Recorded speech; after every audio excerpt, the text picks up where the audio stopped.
기도하고 시작하겠습니다. 하나님 아버지 감사드립니다. 저희들 자녀 삼아주시고 또 저희들 하나님 말씀 사모하는 마음 주시고 또 앞서 우리 교회사 통하여 귀한 교훈들 역사를 통하여 보여주신 하나님의 메시지들 듣게 하신 거 감사드리고 또 이 시간이 이어서 성령론 같이 배웁니다. 무엇보다 성령님을 우리가 인격적으로 만나고 우리 안에 내주하시는 성령님께 늘 순종하며 그래서 성령 충만한 삶을 살아갈 수 있도록 은혜 베풀어 주세요.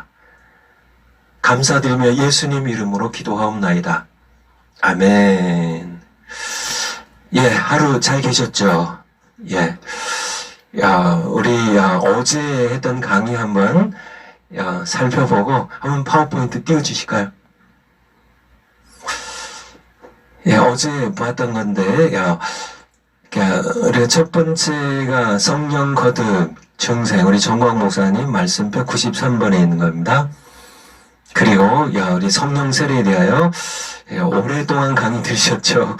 우리는 성령 세례를 받아야 합니다. 예수님의 명령이에요. 그 다음 파워포인트요. 그래서 이제 어제부터 우리가 성령의 내주하심, 배웠는데 어제 다 끝내지 못해서 오늘 마저 끝낼 거고요. 그래서 그 다음 파워포인트요. 성령의 내주서 첫 번째 정의입니다. 정의. 성령께서 언제부터 내주하세요? 중생 우리가 하나님 자녀로 거듭나는 그때. 성령님을 통해서 삼위일체 하나님께서 아버지 하나님, 아들 예수님, 성령 하나님께서 구속의 날까지 그의 백성 안에, 여러분 안에 영원한 거처를, 이 영원한 의미는 변치 않는다는, 결코 떠나시지 않는다는 그런 의미로 영원한 거처를 정하십니다. 이것이 바로 성령의 내주예요. 그래서 우리가 함께 살펴보았고요. 그 다음 파워포인트. 그 다음에 우리가 여기까지 본 걸 아는데요. 성령께서 내주하시는 이유는 하나님의 소원이다. 창조의 목적, 왜 하나님께서 사람을 그 형상대로 창조하셨을까?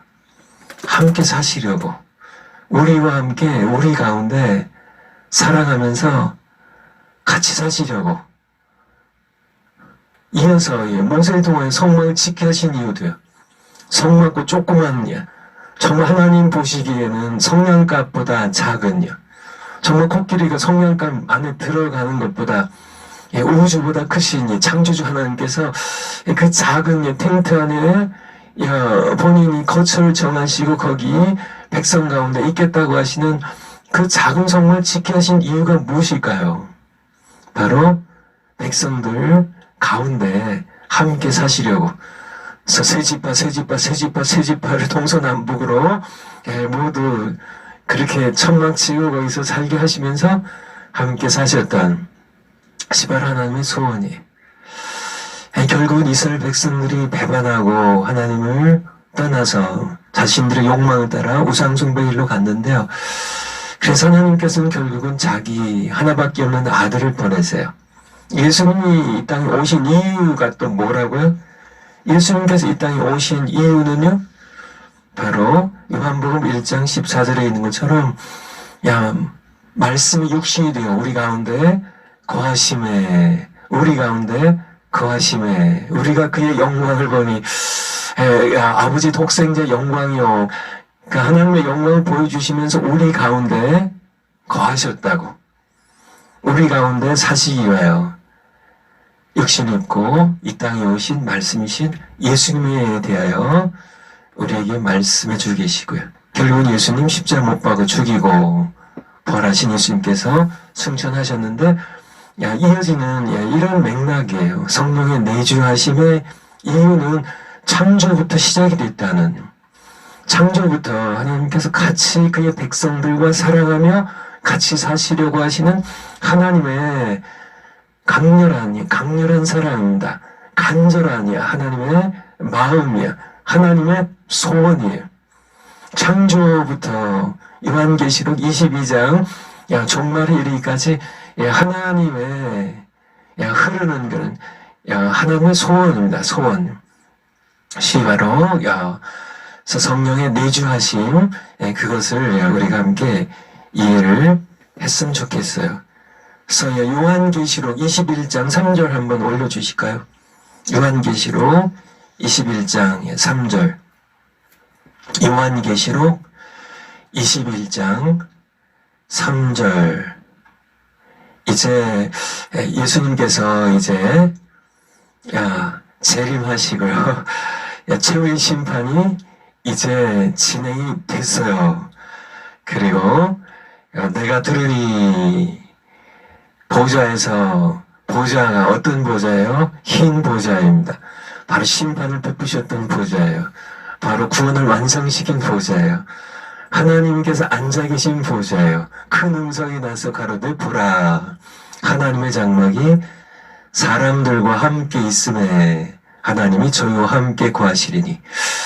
이것이 하나님의 창조 때부터 시작되었다니 하나님의 소원입니다. 그의 백성과 함께 사시려고 하는 그런 하나님의 소원이 바로 하나님께서 그의 거처를 장막을 우리 가운데 두시고 우리와 함께 사시려고 하시는 이 소원이 드디어 이제 완성된 바로 성령의 내주하심을 통하여 이제 하나님의 우리 가운데 거하심이 완성될 것입니다.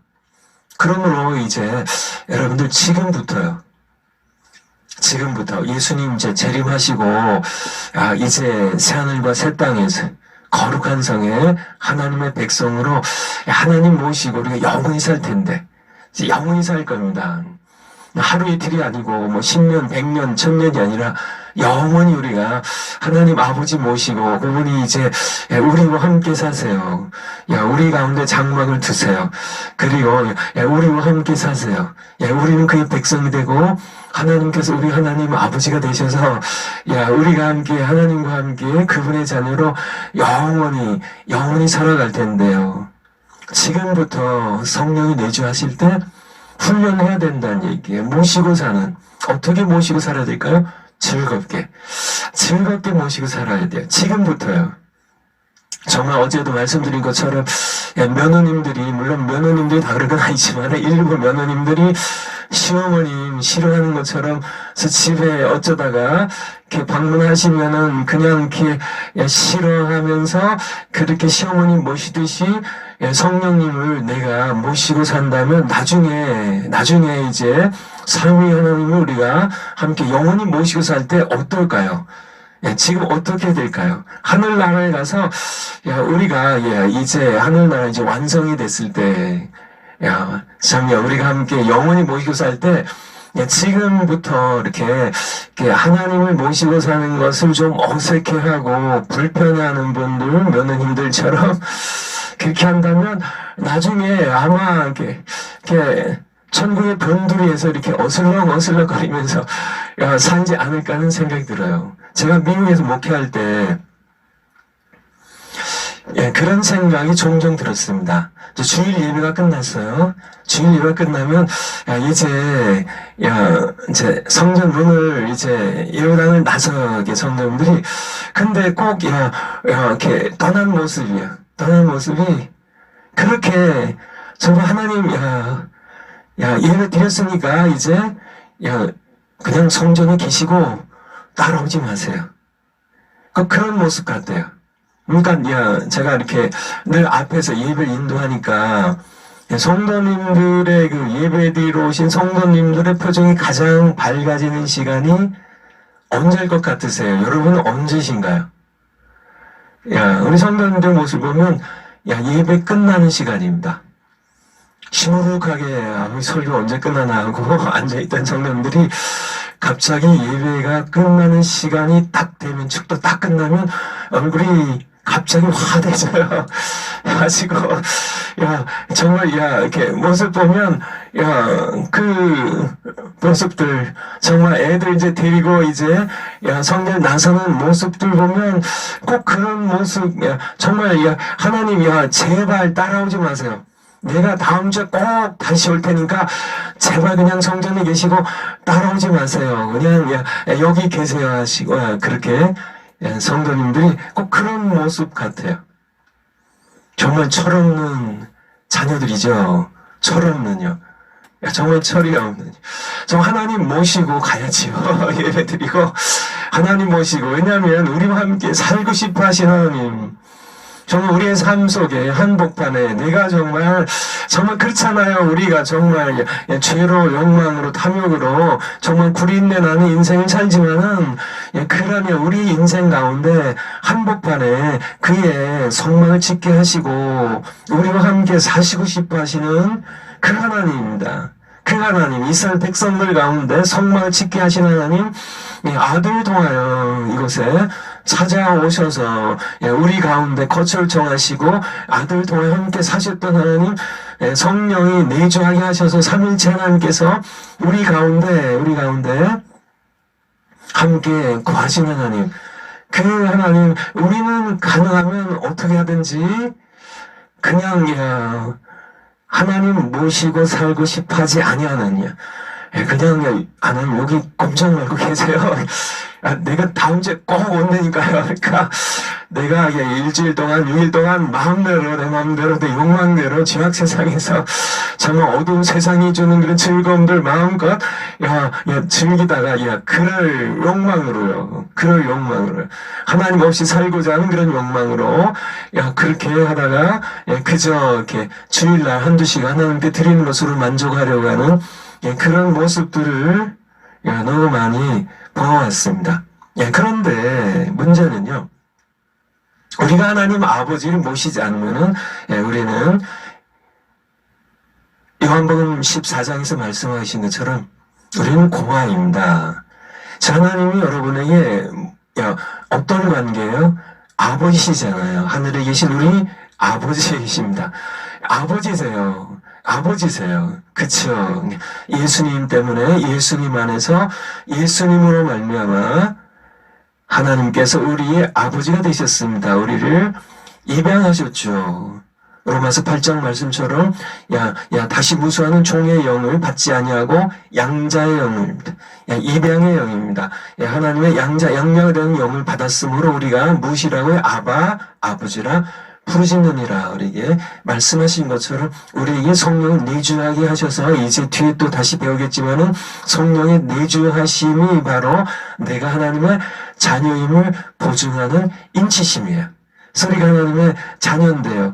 자녀된 우리는 이 시대에 이스라엘 백성들처럼 그렇게 하나님 모시고 사는 것을 불편해하고 정말 거북해하고 그렇게 하나님을 어떻게든지 떠나서 살려고 하는 그렇게 신앙생활을 하다가 나중에 이제 우리가 새하늘과 새 땅에 이제 들어가면은 그때 영원히 모시고 함께 살아야 되는데 그때 어떻게 살려고 그러냐고요.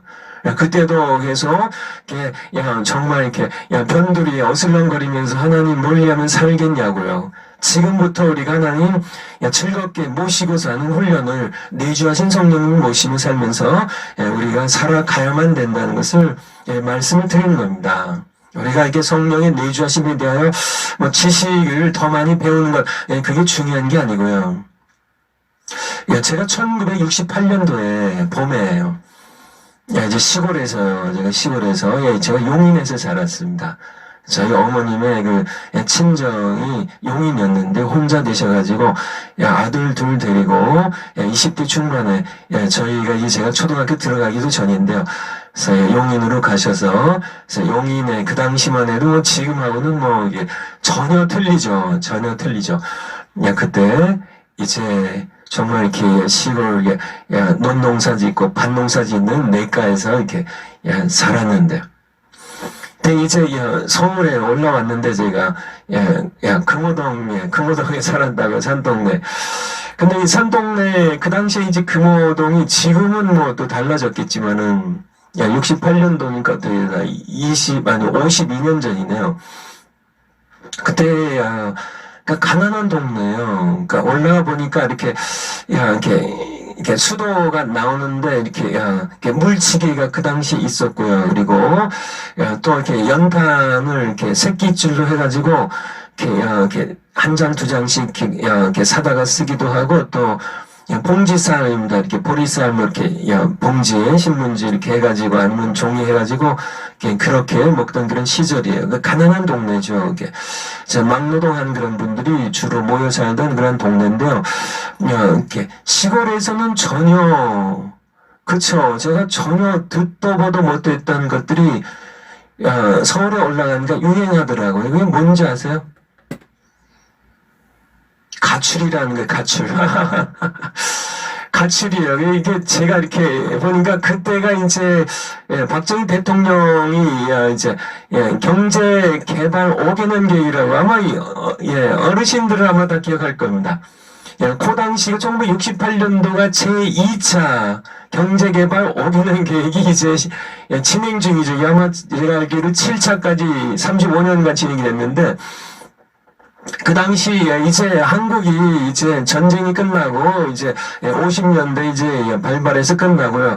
그리고 이제 60년대 이제 이렇게 후반에 오면서 한참 한국이 이제 경제가 개발되고 개발 도상국에서 막 뭐 그때 많은 그런 이제 수공업 뭐 여러 가지 것들이 개발되고 했던 그런 시절인데요. 부모님들이 다 이게 이제 가난한 그런 지역이니까 일들 하러 가니까 아이들이 유행이야. 가출하는 유행입니다. 가출하는 유행.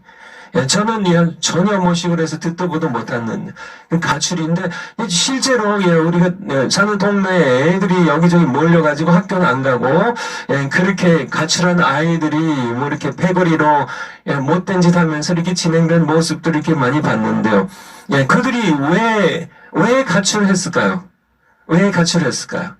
왜 부모님하고 모시고 살면 좋을 텐데 왜 가출했을까요? 그 이유는 부모님 모시고 살면 그렇잖아요. 공부해라. 그들이 듣기에는 잔소리 하시고 정말 늘 이렇게 못된 짓 못하게 하니까. 근데 가출하면요 공부 안 해도 좋죠. 학교 안 가도 좋죠. 뭐 학교 가면은 뭐 이렇게 매 맞고 뭐 그 당시는 그랬으니까. 또 뭐 이렇게 가출하면요 자기네들끼리 어울려가지고 그렇게 뭐 훔치기도 하고 뭐 이렇게 해서 술도 마시고 담배도 피고 또 남녀 혼숙하면서 그런 못된 짓도 하면서 그렇게 지낼 수 있으니까. 그치만은 그들 뭐 일생을 제가 추정하는 것은 아니지만은 분노할 겁니다. 당연하죠. 그렇게 뿌린 대로 거두게 돼 있으니까. 그들은 다 지금쯤 저 나이가 이제 60대 중반이니까 60대 중반 된 그들은 지금 어떻게 됐을까요? 정말 개과천선해가지고 이제 열심히 공부하고 착하게 살아서 좋게 된 그런 사람들도 일부 있겠지만은 그대로 살았더니 가출해갖고 부모님 떠나서 자기 마음대로 자기의 욕망대로 그렇게 참 인생을 허비하면서 그렇게 남을 해코지하고 정말 못된 짓 하면서 살았던 그들의 종말이 어땠을까요? 그런데 이 가출이라는 것이 요즘 크리스천들에게 유행한다는 거죠. 제가 드리려고 말씀입니다.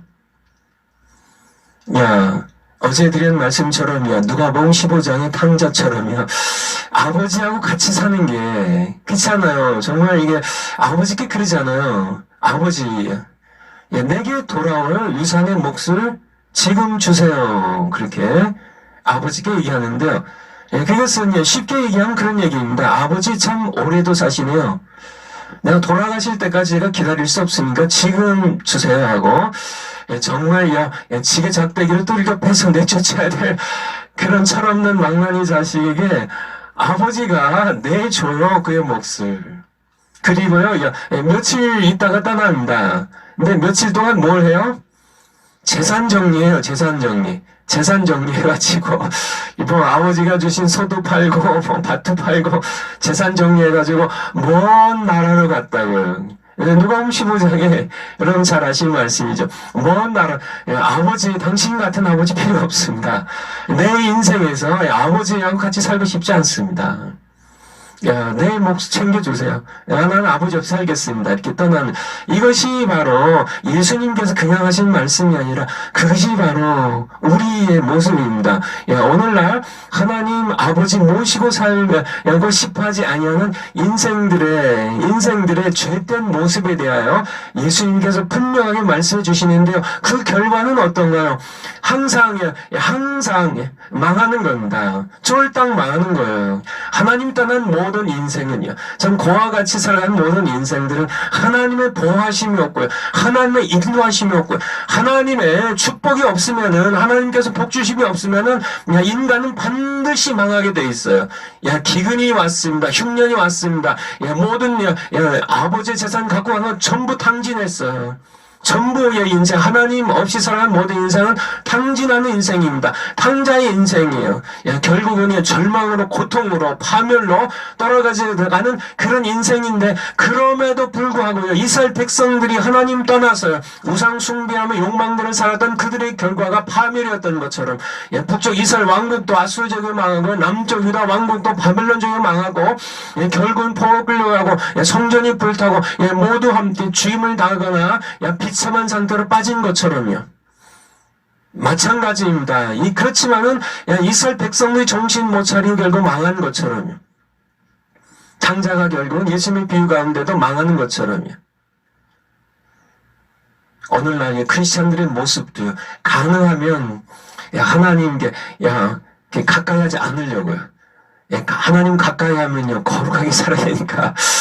정말 기도하고 아버지께 찬양하고 예배드리고 거룩하게 사는 것이, 그것이 낙이 없는 인생들, 그게 얼마나 참된 기쁨이요, 그것이 얼마나 참된 세상이 줄 수 없는 평강이고, 그것이 얼마나 안전한 하나님의 보호하심과 하나님 모시고 정말 부모를 모시고 사는 그런 기쁨을 누려본 자녀들이 좋은 부모를 모시고 산다면요, 하나님은 너무너무 좋으신 아버지신데, 그분의 소원인데, 그렇게 어제 우리가 함께 예레미야서 본 것처럼, 배역한 자식들은 내게로 돌아오고, 나는 너의 남편이라고, 내가 너의 아버지라고, 내가 너희를 지었고, 내가 너희를 출애굽시켜서 구원해서 여기까지 내가 너희를 먹이고 입혔는데, 너희에게 비를 내리고, 내가 너희에게 양식을 주고, 내가 너희에게 기름을 주고, 내가 너희에게 모든 것을 공급했는데, 왜 내가 너희에 준 그런 모든 그런 곡식을 왜 우상에 갖다 바치냐고요. 내게로 돌아오라고. 내게로 돌아오라고 하시는. 내게로 돌아오라고 하시는 하나님의 음성을요. 하나님의 간절한 그런 소원을요.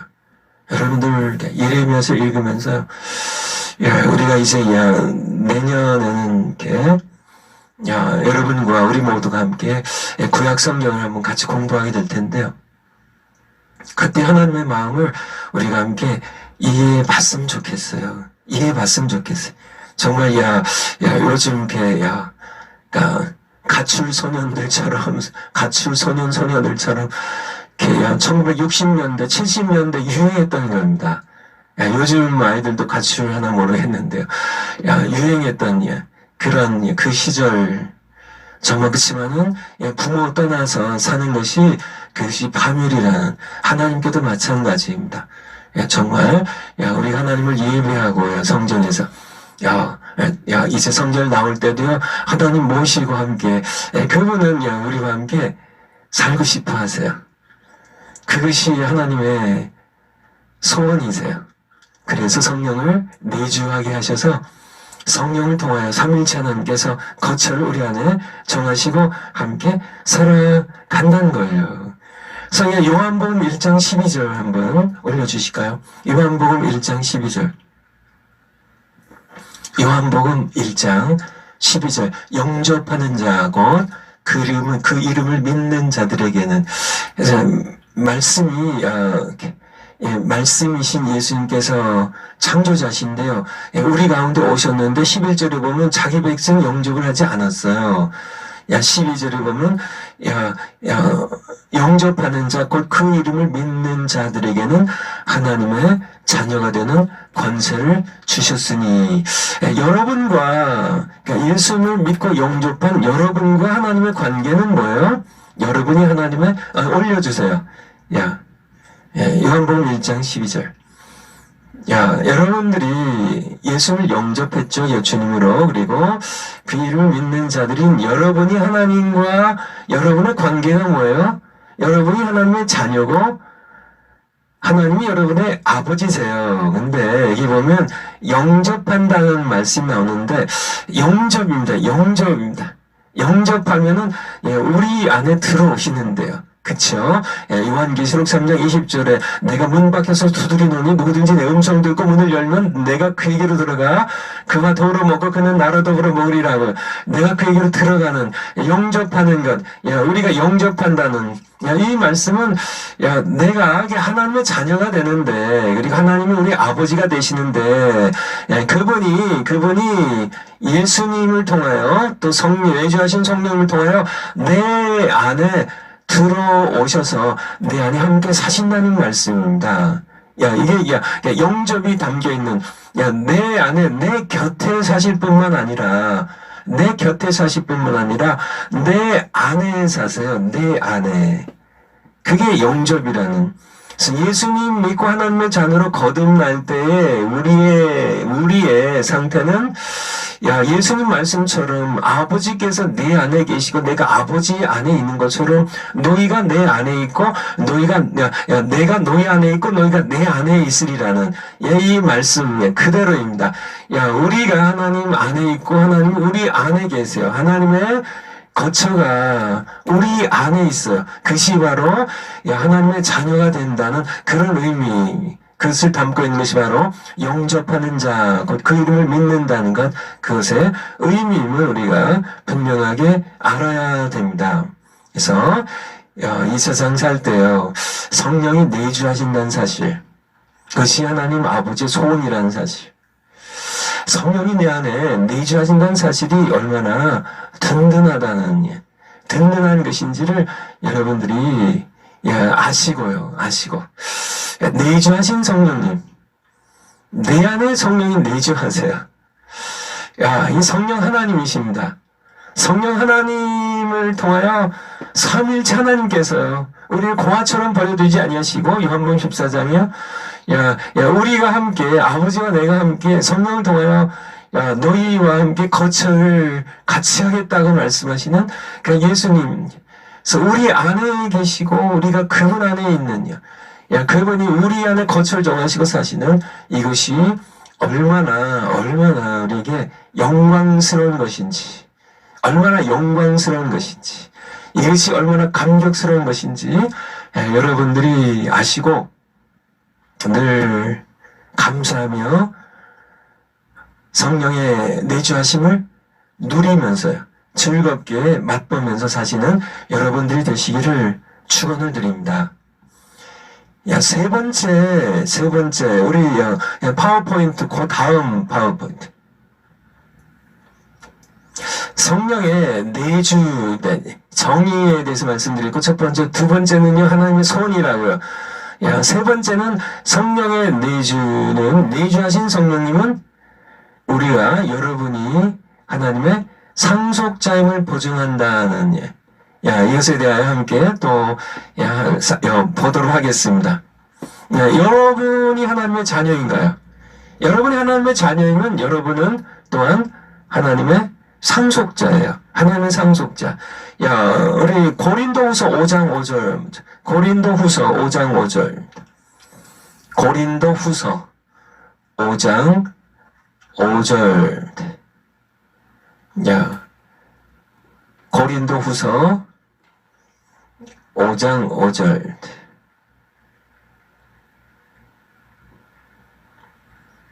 한번 올려주세요. 같이 한번 읽겠습니다. 시작. 곧 이것을 우리에게 이루게 하시고 보증으로 성령을 우리에게 주시니는 하나님이시니라. 아멘. 누가 주셨어요?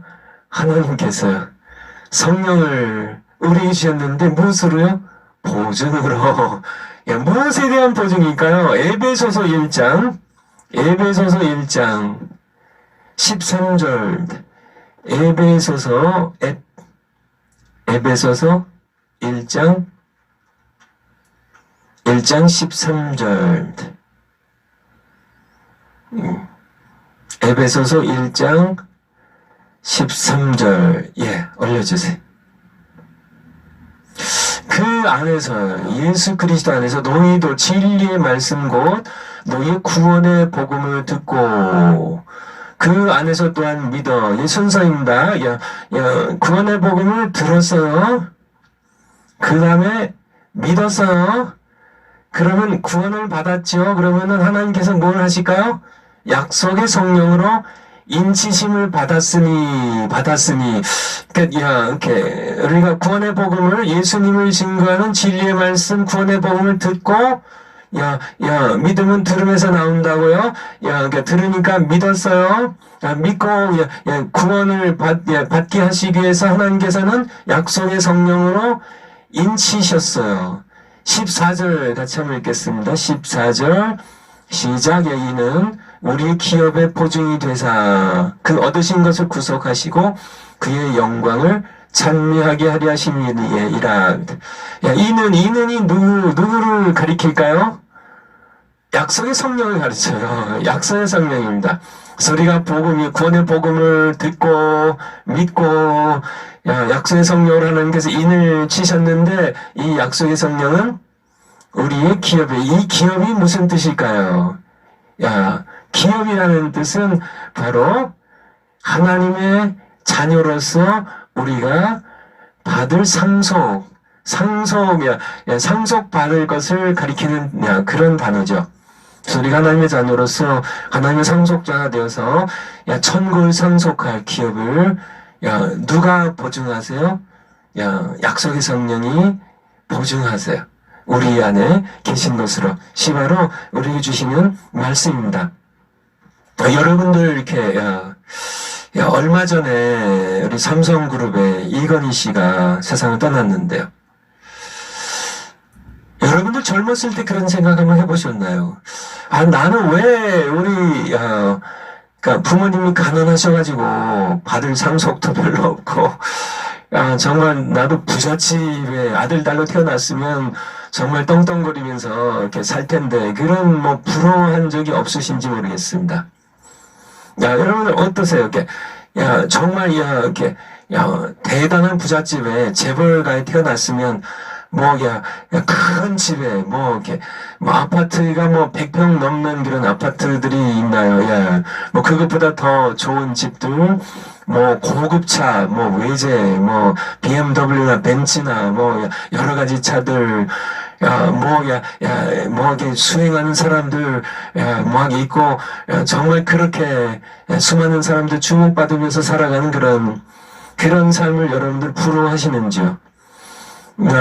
제가 여름에 조직신학 강의할 때도 이렇게 말씀드렸지만은 저는 이렇게 6살 때부터 이렇게 아버지 없이 홀어머니 모시고 자랐는데요. 저 자라면서 나도 좀 아버지, 특별히 좀 부자 아버지가 계셨으면 하는 그런 생각을 많이 나진 않았지만은 조금은 한 적이 있습니다. 왜냐하면 이제 같이 이제 공부하더니 아마 제 기억에 5학년 때인가 초등학교 5학년 때인가 바로 제 이렇게 옆자리에 앉은 친구의 아버지가 시장에서 생선 장사를 했어요. 근데 장사가 이렇게 잘 됐나 봐요. 어쨌든요. 그래도 이 시장에서 생선 장사하면 그래도 제법 잘 살지 그 당시에 시골에서요. 근데 이 아이가 색연필, 그냥 연필도 아니고 색연필을 가지고 있더라고요. 근데 이게 얼마나 부럽던지. 아이고, 정말 아버지가 계시면은, 그런 거 나도 사줄 텐데. 그냥 연필, 옛날 연필, 이렇게 침 발라가지고 이렇게 써도 잘 안 써지는데요. 옛날 연필침들이 딱딱해가지고. 근데 색연필이라는 게는 정말 신기한 것 같아요. 그 당시만 해도 그런 걸 갖고 있었던. 제가 이렇게 초등학교 시절에 그런 경험도 잊히지 않는 그런 경험이 하나 있는데요. 어쨌든 이렇게 초등학교 어린 학년 아닌데 뭐 4학년, 5학년, 6학년 중에 아마 4, 5학년 중에 아닌가 싶은데요. 수업 시간 가운데 이제 이렇게 무슨 이렇게 공작 시간이 있었어. 이렇게 뭐 이렇게 만드는 건데 그러니까 책꽂이를 만들었습니다. 하면 간단한 책꽂이죠. 이렇게 밑에 하나에 뭐 이렇게 뒤에 하고 옆에 뭐 칸막이 한 2-3개 세우는 그 정도의 이제 책꽂이를 만드는데 그러니까 무슨 뭐 연장이 제대로 있어요. 이렇게 못이 제대로 있어요. 나무가 제대로 있어요. 그냥 다 집에서 이제 나무 판자금을 갖고 오고 못 갖고 오고 장도를 갖고 와서 이제 나름대로 이렇게 만드는 그런 시간이었습니다. 근데 이렇게 완성도를 다 못 시켰어요. 그래서 다 이제 집에 가서 이제 완성해 갖고 오라는 그런 숙제를 내줬는데 이제 갖고 오라고 하는 그런 정해진 날짜에 아이들이 갖고 왔는데 이 책꽂이들 보니까 너무 잘 만들었더라고요. 그래서 이렇게 매끈매끈하게 이게 판자들이 돼 있고 못질도 잘 되고요. 저는 이제 제가 다 해야 되니까 우리 어머니 도움 받아야 그게 그거고 제가 해야 되니까 이렇게 생선 괴짝에서 이게 떼낸 이 판자 조각 판자에다가 이제 그거 억지로 이렇게 짜 맞춰가지고 이렇게 녹슨 못들 이렇게 어디서 뽑은 것들 가지고 이렇게 이빨 빠진 이렇게 아마 장돌이 망치 가지고 이렇게 만들었던 것 같은데요. 그래도 이렇게 해갖고 갔는데 우리 친구들 거와 비교가 안 되는 거예요. 그래서 제 마음 가운데 그런 생각이 든 거죠. 너희들은 아버지가 있어서 이렇게 만들어줬구나 하는 생각이죠. 그리고는 시간이 어느 정도 흘렀는데요. 어느 날 캄캄한 밤이었는데 밤하늘을 보고 있는데 문득 그렇게 하나님께서 말씀하신 것 같았어요. 원배야, 그래. 걔네들 아버지는 책꽂이 만들어줬지만은 하늘을 봐라. 나는 하늘의 별들을 만들었어. 내가 네 아버지야. 내가 내 아버지야. 그들 아버지들은 자식들에게 색연필 사줬지만은 나는 너를 위하여 내 아들을 줬어. 너를 내 자녀 삼으려고. 그때 그 밤을 저는 잊지 못합니다. 그래, 니들 아버지 책꽂이 만들어줬지만은 내 아버지는 하늘의 별들 만드셨어. 그 자부심이야. 정말 그 이후로 수십 년 동안요. 하늘의 별들이 예사별들이 아니에요.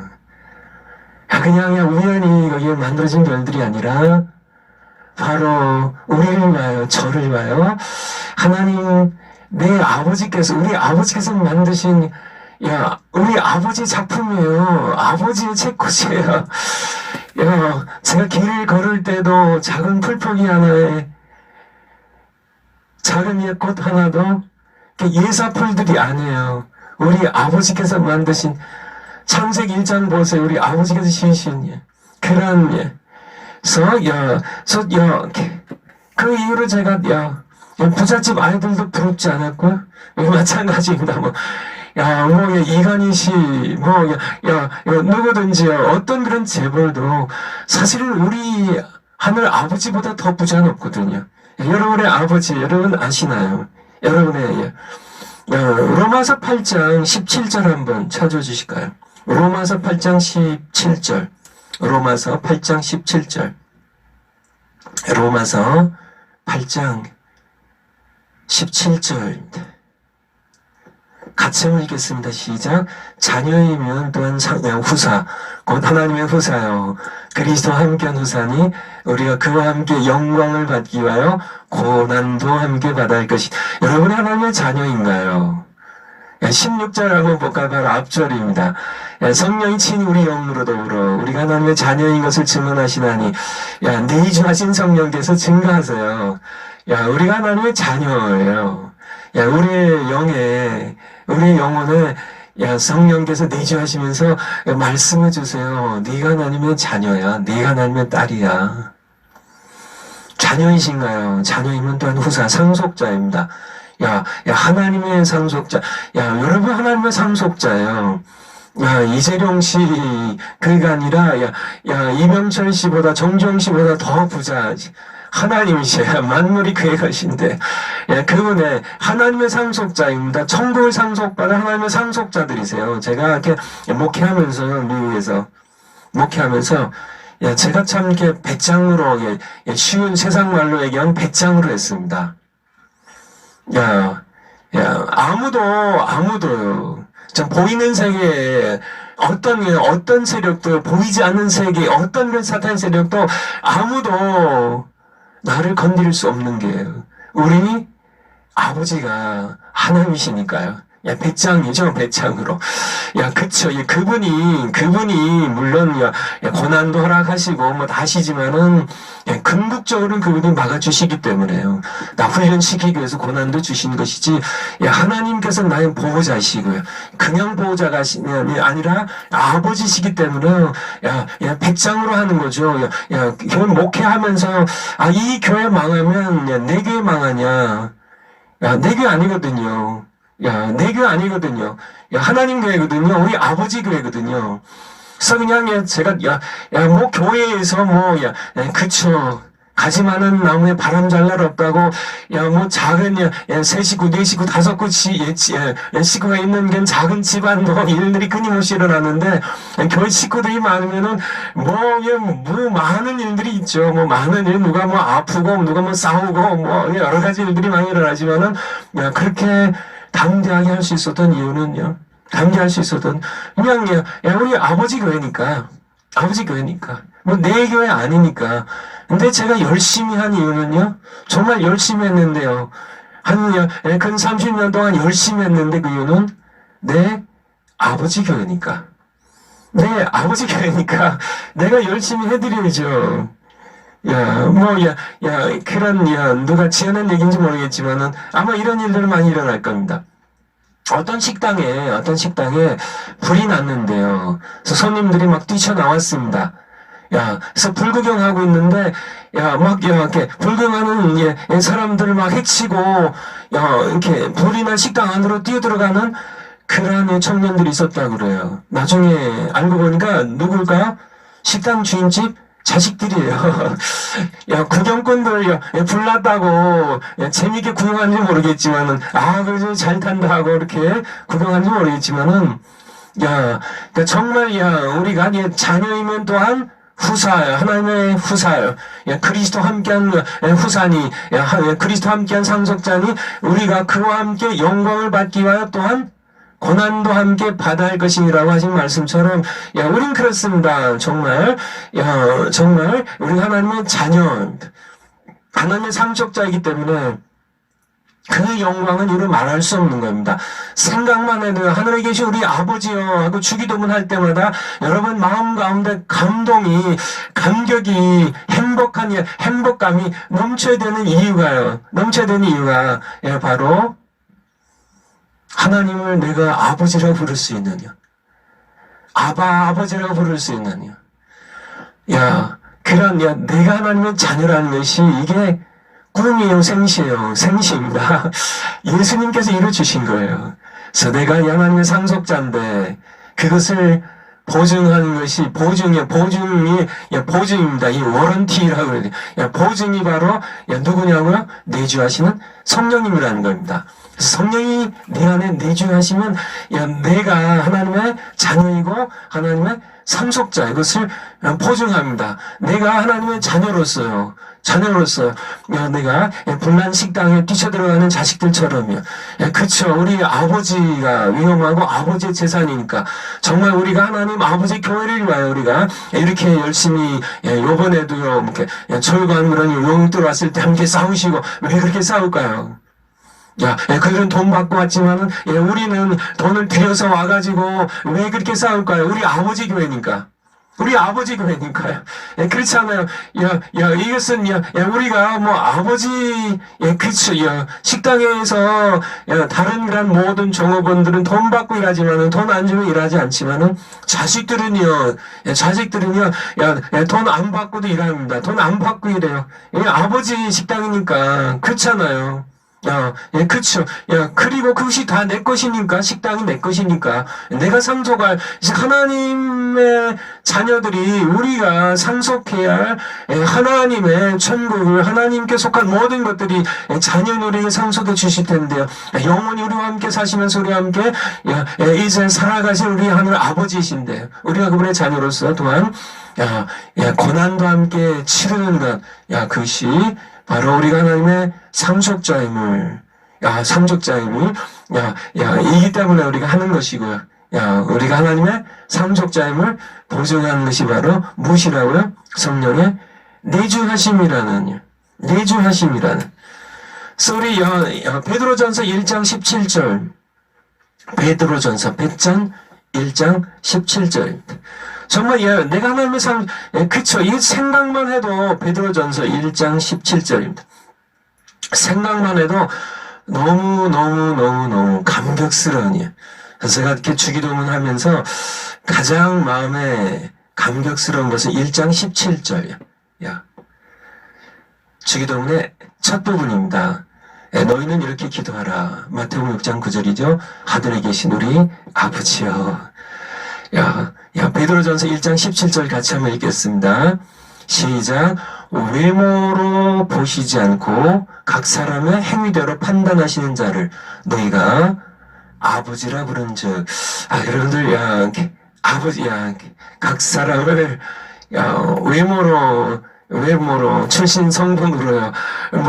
키 크고 작고, 그런 외모로요. 공부 많이 했고, 재산 많이 가졌고, 큰 집에 살고, 작은 집에 살고, 새 집에 살고, 그런 외모로, 외적인 것을 보지 않고, 각 사람의 행위대로 판단하시는, 심판하시는 자를 너희가, 그분이 누구신데요?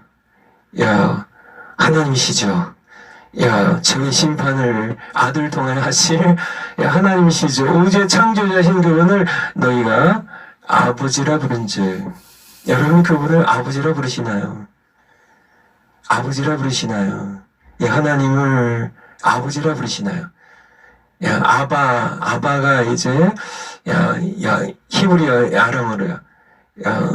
아이들이 어린 아이들이 아버지를 부르는 아빠가 아버지입니다. 그래서 여러분이 하나님을 아빠, 아버지라고 부르시나요? 그러면 여러분이 나그네로 있을 때, 지금 세상에서 나그네로 사시죠. 그때 어떻게 살라고요? 두려움으로 지내라고요. 두려움으로 지내라고. 그 앞에 말씀 한번 보면 14절, 우리 베드로전서 1장 14절. 너희가 순종하는 자식처럼, 여러분이 순종하는 자식처럼, 하나님께 순종하는 아들, 딸들로 이전에 알지 못할 때 하나님의 자녀가 아니었던, 하나님이 아버지가 아니고 하나님과 상관없었지, 하나님을 떠나서 창조자 하나님을 버리고 자기가 주인되어 살던 그때에 줬던 너희의 사역을, 너희의 종욕, 탐욕, 소욕을 본삼지 말고 그것을 버리고. 15절. 오직 너희를 부르신 거룩한 자처럼 너희도 모든 행실에 거룩한 자가 되라. 16절 같이 한번 읽겠습니다. 시작. 기록하였으되 내가 거룩하니 너희도 거룩할 자다 하셨느니라. 그래서 이게 연결된 말씀입니다. 17절에 바로 그러니까 우리를 자녀 삼으시고요. 거룩하니, 내가 거룩하니까, 아버지인 내가 거룩하니까 너희도 거룩하라고. 근데 이분은 외모로 거룩을 따지는 분이 아니세요. 우리의 삶이 거룩해져야 돼요. 그래서 그분을 아버지라 부르는 그러한 우리가 이 땅에서 어떻게 살아가야 될지에 대하여 우리에게 말씀해 주고 계세요. 그래서 내주하시는 성령님, 세 번째로 내가 하나님의 자녀, 하나님의 상속자임을 보증한다는 말씀 드렸습니다. 우리 한번 찬송 한번 하고 그 다음에 이어서 했으면 좋겠습니다. 우리 성령 받으라. 우리 오래간만에 한번 할까요? 성령 받으라. 성령 받으라. 우리 1절만 2번 하고 또 강의하겠습니다. 성령 받으라. 성령 받으라. 예수 내게 말씀하셔서 성령 받으라. 성령 받으라. 예수 내게 말씀하셔서 아멘. 할렐루야. 성령 받았네. 나는 성령 받았네. 아멘 아멘 아멘. 할렐루야. 성령 받았네. 나는 성령 받았네. 성령 받으라. 성령 받으라. 성령 받으라. 예수 내게 말씀하셔서 성령 받으라. 성령 받으라. 예수 내게 말씀하셔서 아멘. 할렐루야. 성령 받았네. 나는 성령 받았네. 아멘 아멘. 할렐루야. 성령 받았네. 나는 성령 받았네. 아멘 아멘. 성령이 이제 우리가 중생할 때 우리 안에 보증으로 우리 안에 들어오시잖아요. 그분이 우리가 하나님의 자녀, 곧 하나님의 상속자임을 보증한다는 그런 말씀이었습니다. 네 번째, 우리 파워포인트 한번 올려주실까요? 네 번째, 내주하시는 성령께서 하시는 네 번째, 물론 이제 순서를 이렇게 바꿔도 되고요. 여러 가지 가운데 네 번째 제가 정리한 거라는 은사를 나눠주십니다. 은사. 그래서 내주하신 성령님은 그리스도의 몸인 교회에 속한 지체들에게 그의 뜻대로 은사들을 나눠주십니다. 우리 고린도전서 12장 11절. 고린도전서 12장 11절. 고린도전서 고전 12장 11절 12장 11절. 이 모든 일이 이제 번역이 좀 정확하지 않는데요. 이 모든 것은데요. 이 모든 은사들이에요. 바로 위에 이제 나와 있는 한번 이렇게 9절부터 한번 보여주실까요? 9절. 8절. 8절부터요. 어떤 얘기는 성령으로 이제 은사들 얘기인데요. 9가지 은사가 나오는데 성령으로 말미암아 지혜의 말씀을 이제 은사 배울 때 또 배우겠습니다. 어떤 얘기는 같은 성령으로 지식의 말씀을 또요 믿음이라는 은사를 9절에 또 어떤 은사 병 고치는 은사, 그 다음에 능력 행하는 은사, 어떤 예언의 은사, 또 어떤 일은 영들 분별하는 은사, 그리고 8번째로 각종 방언 말하는 은사, 9번째로 방언들 통역함을 주시나니 11절에 이 모든 은사들은 이 모든 것들은 같은 한 성령 한 분이시죠. 같은 한 성령이 행하사 누구의 뜻대로요? 성령께서 그의 뜻대로 성령의 뜻대로 각 사람이란 뜻은 예수님의 몸에 속한 모든 지체에게 누가요? 성령께서요. 누구 뜻대로요? 성령의 뜻대로 나눠 주시느니라고. 이것이 바로 성령께서 하신 일입니다. 그래서 여러분들이 예수님의 몸에 속한 지체이신가요? 그렇다면은 성령께서 여러분에게 그의 뜻대로 은사들을 나눠 주세요. 바로 고린도전서 12장 7절 조금 올라가서 아까 8절부터 봤는데요. 7절 각 사람에게 성령의 나타남을 주심은 무엇으로 나타날까요? 은사를 통해 성령이 나타나세요. 그래서 나중에 또 배우도록 하고요. 주심은 무엇하게 하려 함이라고요? 유익하게 하려 한다고요.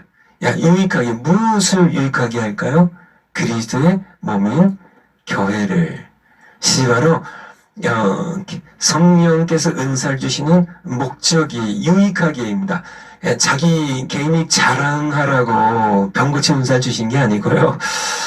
뭐 지식의, 말씀의 은사를, 믿음의 은사를, 방언의 은사를 이렇게 자랑하라고 주신 것이 아니라 섬기라고, 우리가 고린도전서 14장에 또 우리가 성령 은사를 배울 때 함께 배우게 될 텐데요. 성령께서 은사를 누구에게요? 그리스도의 몸 교회의 지체들에게, 우리에게 각 사람에게요. 모든 사람 각각에게, 그런 뜻입니다. 모든 사람 각각에게 다 은사들을 누구 뜻대로요? 그의 뜻대로 나눠주세요. 그래서 은사가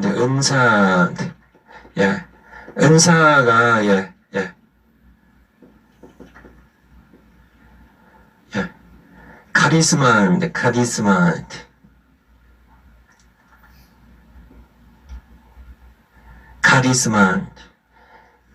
그래서 카리스가 은혜잖아요. 은혜로 주시는 선물이에요. 선물입니다.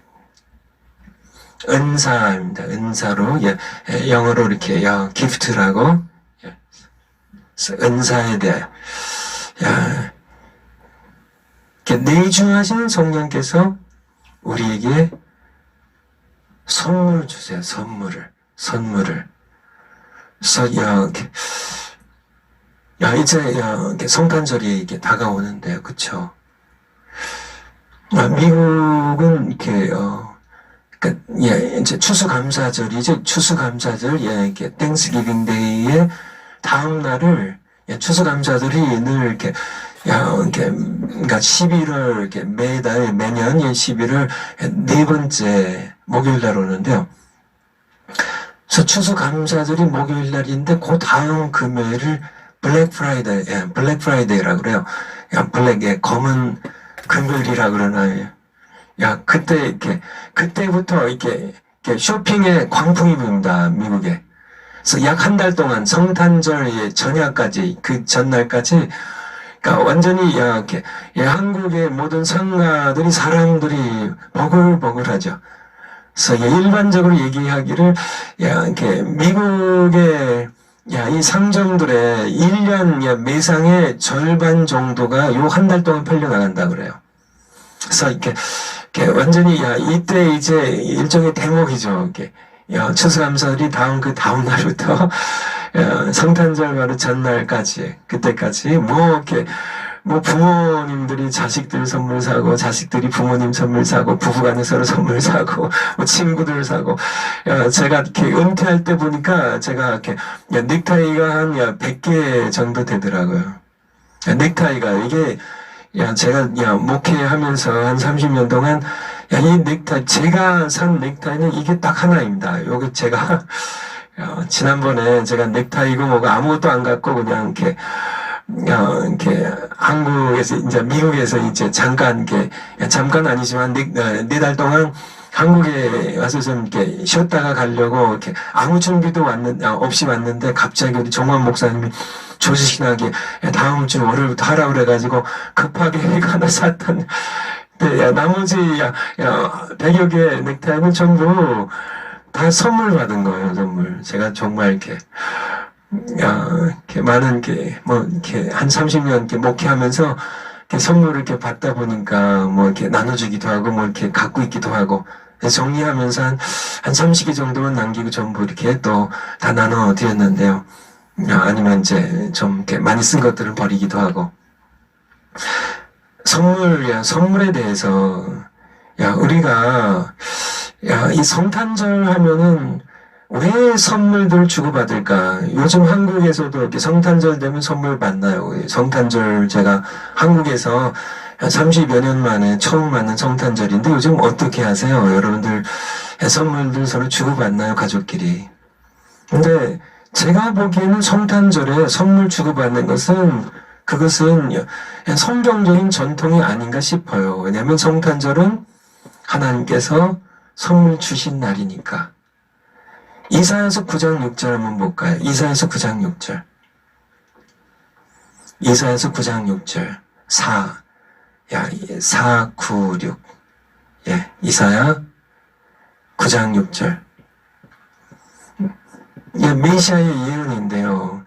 이렇게 예수님이 이 땅에 오시기 9장 6절 약 700년 전에요. 하나님께서 그런 메시아 예언을 하시죠.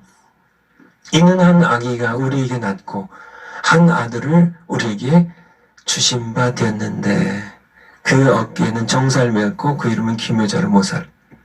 그 아기가 전능하신 하나님이고 영존하신 우리 아버지시고 평강의 왕이신데요. 여기에 한 아들을 우리에게 주신 바 되었는데 하나님의 선물로 예수님께서는 이 땅의 아기로 한 아들로 이 땅에 태어나셨음을 우리에게 말씀해 주고 계세요. 그래서 선물은 좋은 겁니다. 물론 이렇게 부담 가게 그렇게 하는 것은 아니지만은 사랑으로 하는 그런 선물은요. 제가 어렸을 때 시골에서 용인에서 교회에 나가면 성탄절이 가장 즐거워요. 왜냐하면 그때 이게 여러 가지 이렇게 성탄절 노래도 즐겁지만은 항상 성탄절 날에는 예배 때는 선물 주시거든요. 그래서 그때 이렇게 받았던 거 뭐가 있나요? 이렇게 사탕들도 주시고 어느 해는 붕어빵도 주셨던 것 같고요. 아니면 이렇게 연필도 주고 공책도 주고 그렇게 하셨었는데 선물은 성탄절에 선물 주고받는 것은 좋다고 생각이 들어요. 근데 여러분들 이렇게 전에도 제가 한번 잠깐 말씀드렸나요? 선물과 뇌물의 차이가 뭘까요? 뇌물은 중요한 단어가 대가성입니다. 대가성. 선물은 사랑으로 주는 거고요. 그래서 뇌물은 절대 주지도 말고 받지도 마세요. 이것은 성경에서 금하는 겁니다. 그래서 대가성이 있는 그런 것이죠. 선물은 하나님도 우리에게 선물을 주시잖아요. 우리 사도행전 2장 38절 사도행전 2장 38절 하나님께서 우리 사랑하시는 그 선물 아들 선물로 주시고요.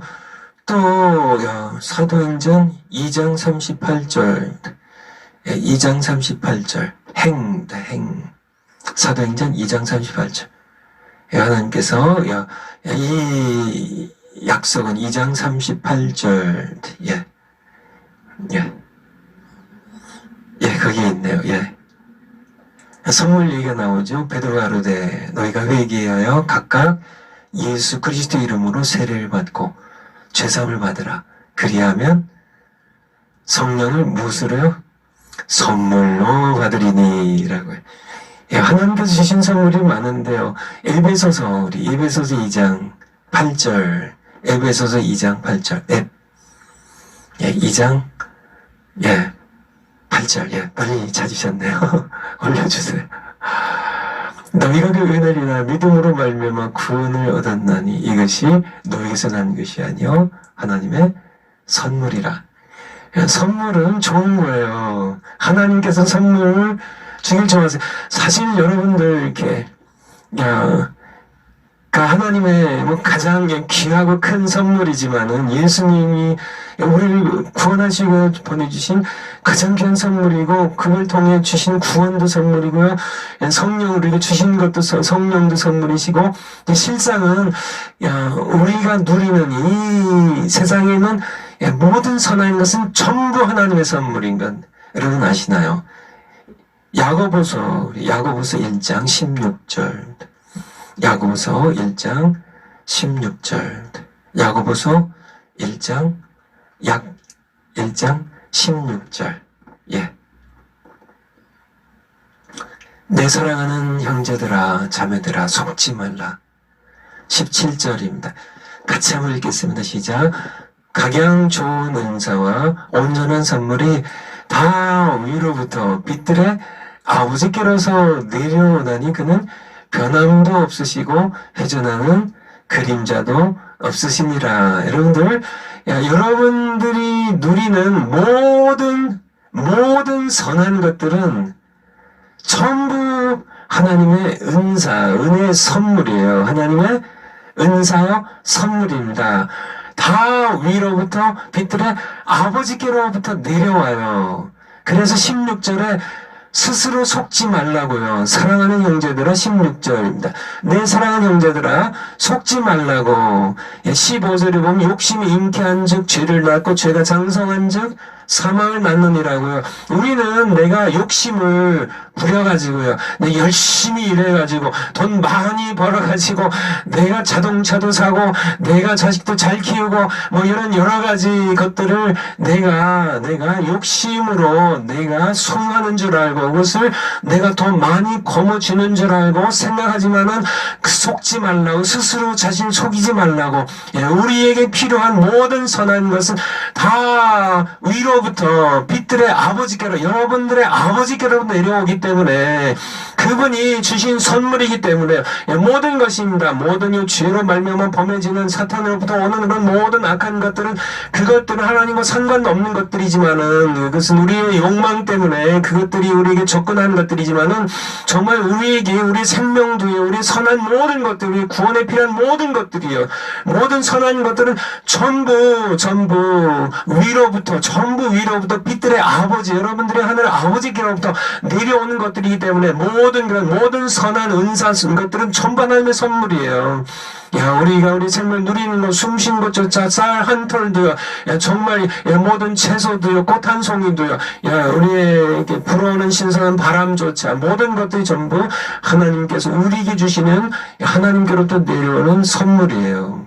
그래서 욕망 가지고, 그 욕망 때문에 내가 부하게도 되고, 더 많이 누리게 되고, 이렇게 한 것은 스스로 욕망에 속는 것임을 우리에게 말씀해 주고 계세요.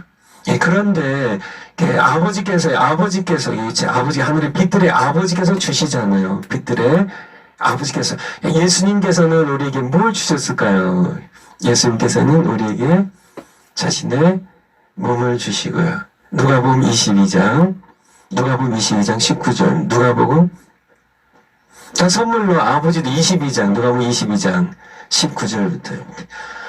아버지께서 아들도 주시고 성령도 주시고 모든 우리 선한 모든 것은 다 주시는데 아버지만 주신 것이 아니라 다 주세요. 삼위일체 하나님 다 주세요. 아들이신 예수님께서도 우리에게 주시죠. 뭘 주세요? 그의 몸을 주세요. 올려주세요. 또 떡을 가져 살해하시고 최후의 만찬 때죠. 십자가 지시기 전에 우리에게 주시며 가라사대 이것은 너희를 위하는 내 몸이라. 몸을 주세요. 십자가에. 20절도 한번 볼까요? 저녁 먹은 후에 잔도 이와 같이 하여 가라사대 이 잔은 내 피로 세우는 새 언약이니 곧 너희를 위하여 붓는 것이라. 그의 몸도 지키시고 그의 피도 우리를 위해 쏟아 부어주신. 그래서 예수님께서도 자신을 주셨어요. 우리에게 뇌물로가 아니고요 선물로입니다. 우리가 구원받도록. 그런데 성령께서도 우리에게 선물을 주신다는 얘기예요. 그러니까 우리에게 성령께서 주시는 그런 선물 바로 그것을 뭐라고 할까요? 우리가 은사라고 그래요. 은사. 그래서 성령의 은사하면은 은사하면 선물이에요. 은혜를 주신 선물입니다. 뇌물이 아니라고요. 대가성이 아니에요. 선물로 주세요. 은사라는 말, 카리스마라는 단어가 우리에게 뜻하는 그대로 선물입니다. 선물로. 우리를 사랑하셔서 주는 거예요. 우리의 외모를 보시고, 너는 좀 이렇게 착하고 똑똑하니까, 그런 그런 대가적인 어떤 외모를 보고 하신 게 아니라, 하나님께서 그의 자녀들을 사랑하셔서, 그의 뜻대로 우리에게 주시는 것이 바로 은사를 나눠주시는. 그래서 은사에 대하여입니다. 은사에 대하여 다시 우리가 성령의 은사에 대하여 다시 큰 제목을 해서 다시 공부를 하게 될 것입니다. 다섯 번째, 성령의 열매를 맺게 하신다는, 내주하시는 성령님이 우리 안에 열매를 맺게 하세요. 그래서 성령 열매에 대해서도 또 다시 우리가 살펴볼 것이니까 그냥 서론적인 거로만 좀 말씀을 좀 드립니다. 내주하신 성령께서는 우리가 육체의 소욕을 제어하고 성령께 순종하여 성령의 열매를 맺게 하시는데요. 갈라디아서 5장 16절입니다. 갈라디아서 5장 16절입니다. 성령의 열매에 대하여 우리에게 말씀을 주고 계신데요. 그래서 우리가 5장 16절, 내가 이르노니 너희는 성령을 조차 행하라. 그리하면 육체 욕심을 이루지 아니하리라. 그래서 우리 마음에 성령이 내주하시잖아요. 근데 또 하나의 법이 있습니다. 육체의 법이에요. 육체의 소욕이 죄의 법이에요. 죄를 따르는 두 법이 있는데요. 성령을 조차 행하라고요.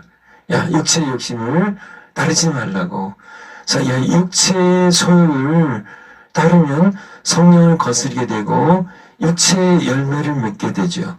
그래서 19절 육체의 일은 현저하니, 육체의 열매들입니다. 음행, 더러운 것, 호색.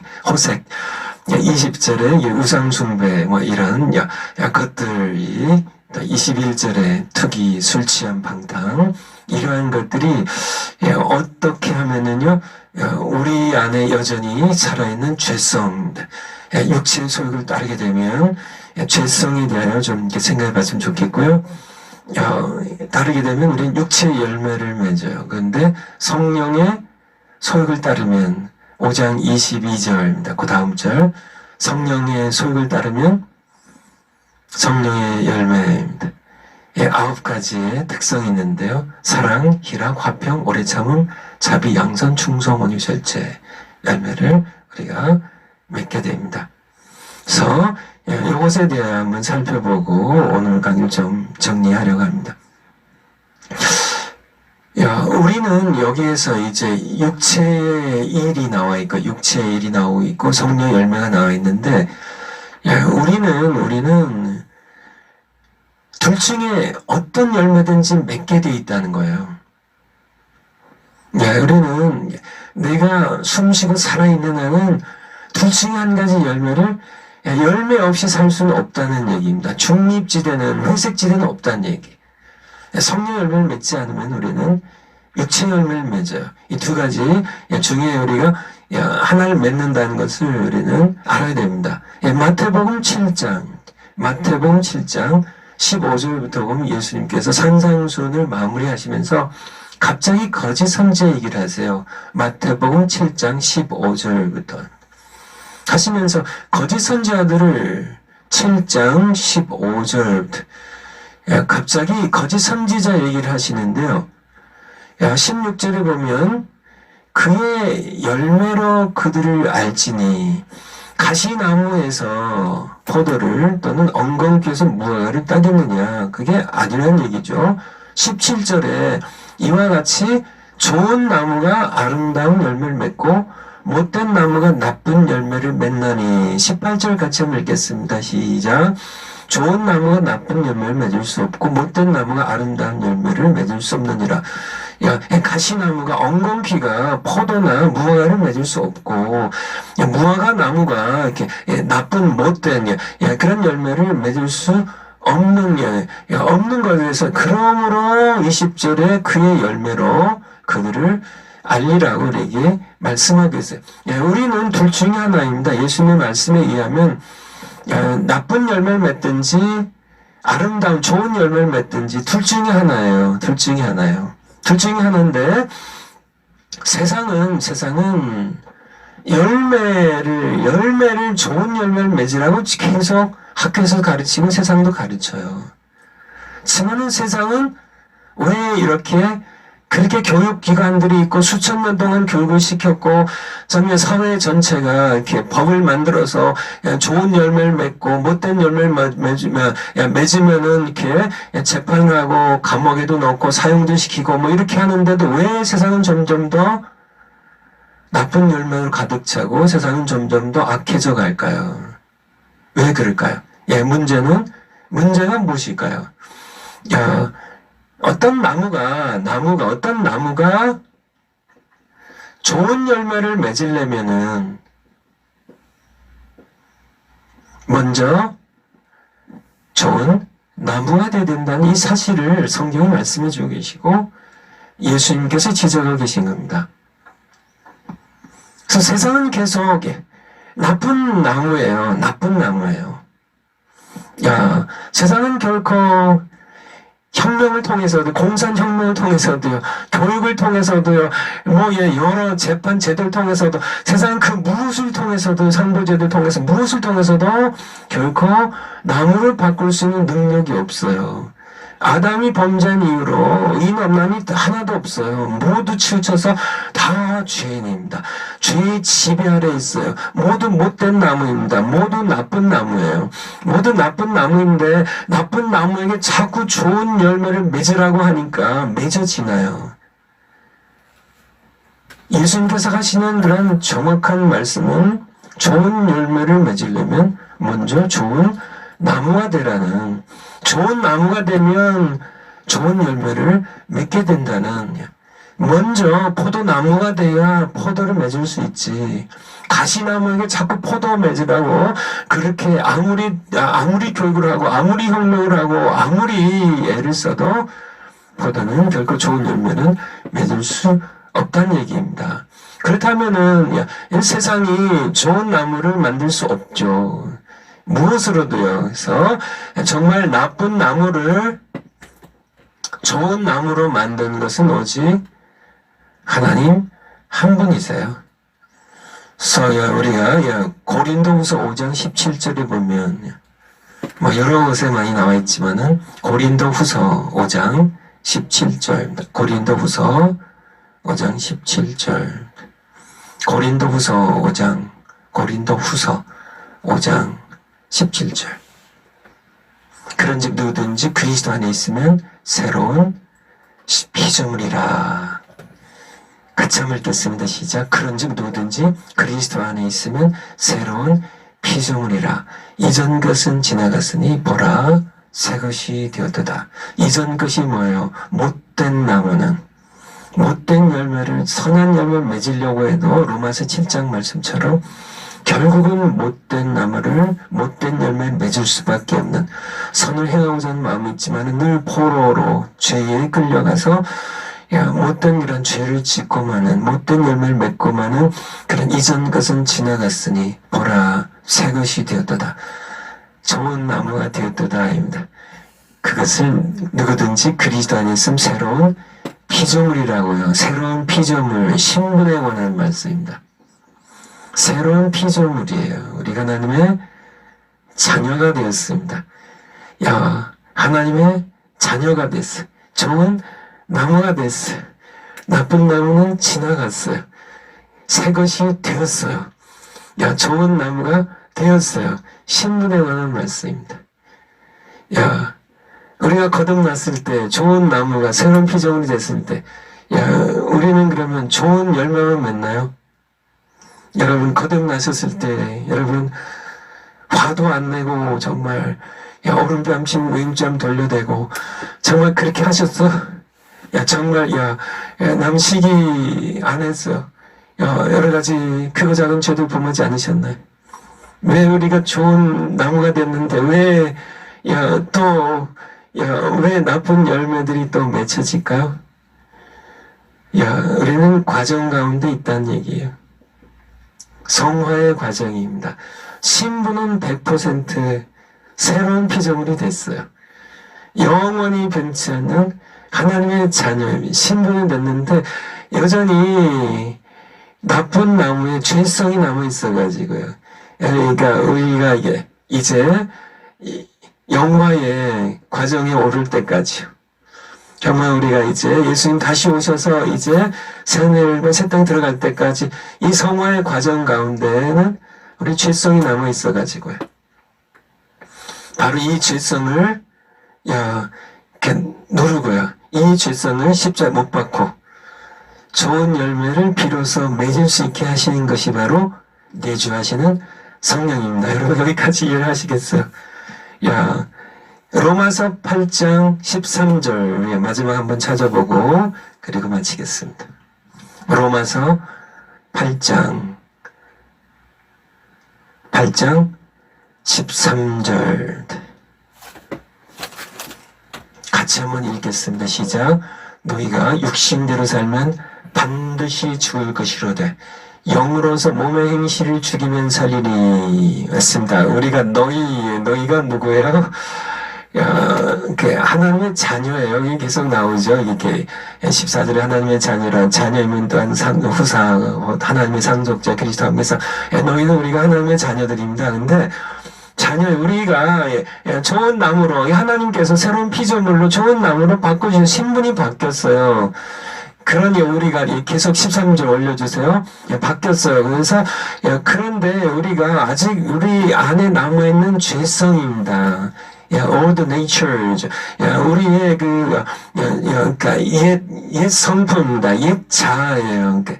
이것이 남아있어가지고, 그 육신대로, 육체 정욕대로 살면 반드시 죽을 것이로되, 영으로서, 이 영으로서가, 이렇게 성령으로서요, 성령으로.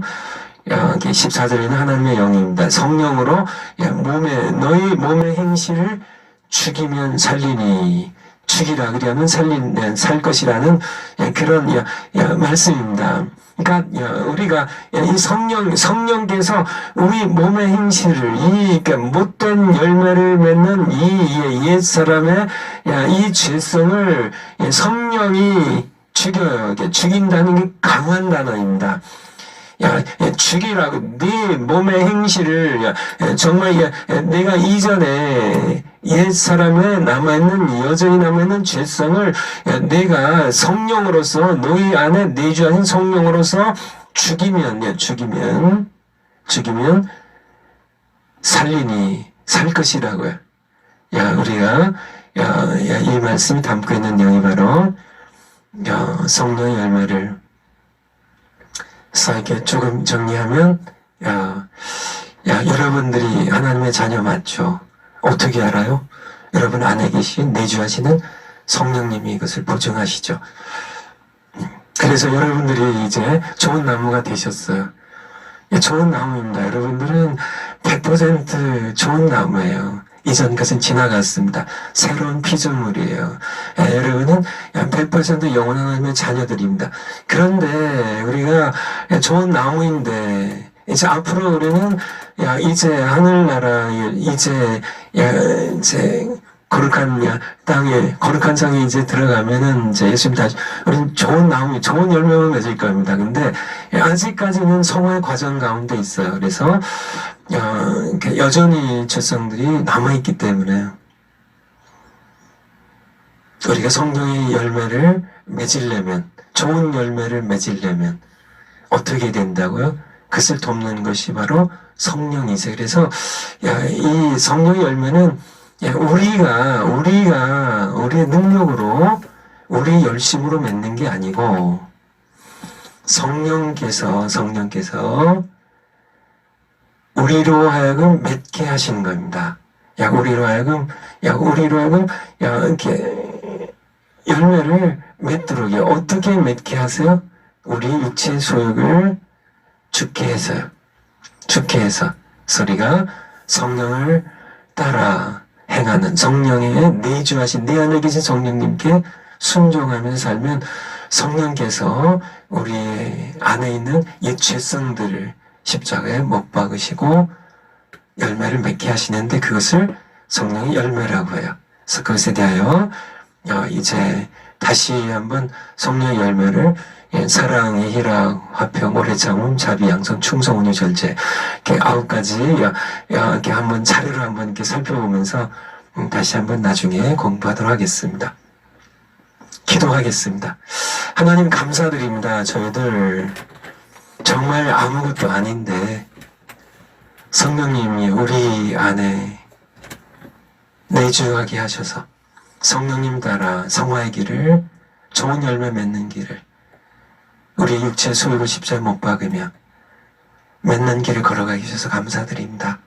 저희들 성령님 근심시켜드리지 않고 성령님께 늘 절대 순종하면서 풍성한 정령의 열매를 맺는, 그래서 그리스도의 향기를 드러내는 세상 사람들이 우리의 모습을 보며 우리 안에 계신 예수님을 볼 수 있도록 그렇게 살아가는 저희들 모두 되게 하시옵소서. 우리 전광 목사님 일화에 우리가 함께 연속으로 릴레이 기도에 헌신하고 있습니다. 금식하며 우리가 함께 기도하고 있습니다. 우리가 지난 주일 주신 말씀처럼 겟세마네 동산에서 예수님께서 기름자는 틀에 겟세마네 자신을 으스러티시며 으깨어주시며 드리셨던 그 기도를 우리가 함께 기도함으로 하나님께서 꼭 응답하시는 그런 하나님의 은혜를 맛보는 우리 모두 되고, 그래서 우리 정광훈 목사님과 함께 이제 내년 1월 첫날부터 같이 우리가 함께 예배드리고 같이 우리가 하나님 말씀 듣는 저들 되게 해 주시옵소서. 이루어 주실 줄 믿고 감사 영광 올려드리며 예수님 이름으로 기도하옵나이다. 아멘. 예, 내일 뵙겠습니다.